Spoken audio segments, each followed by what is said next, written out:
Ayan, ito na naman tayo.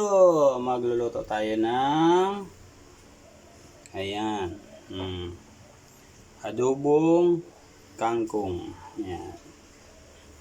Napakasimple ng ating lulutuin ngayon. Ayan, gisahin natin ng ating sibuyas. Ayan, napakasimple ng ating ulam ngayon. Mura na, masarap pa. Adobong kangkong ng sahog ay natin ang sahog natin. Ayan o, iwan ko tawa ko. Napakasarap niya guys.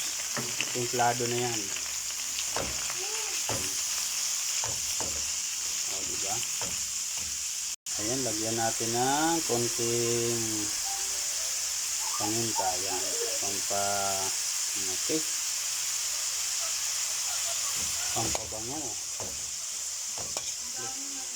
Ayan, lutuin lang natin mabuti ang ating sahog para hindi siya makunat.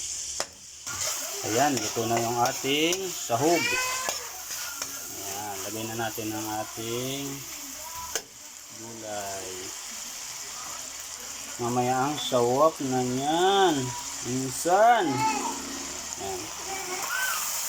O, diba?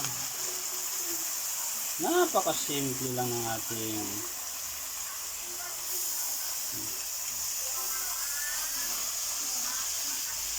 siyempre lagyan natin ng konting toyo.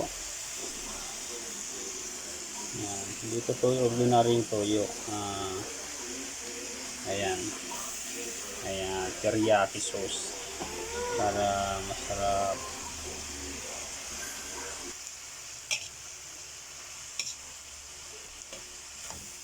Tapos tatakpan ulit natin para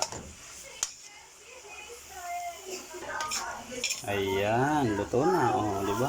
Napakasimple ng ano natin. Alam nyo guys, ito ay niluto ko itong mga tira-tira lang to. Mga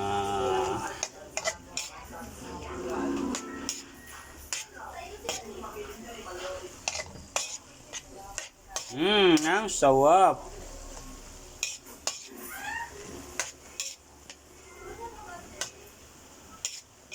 Quality. Napakasimple ng ulam namin. Adobong kangkong. Ayan ang sawap. Luto na ang aming ulam. Adobong kangkong na parang mas marami pang sahog.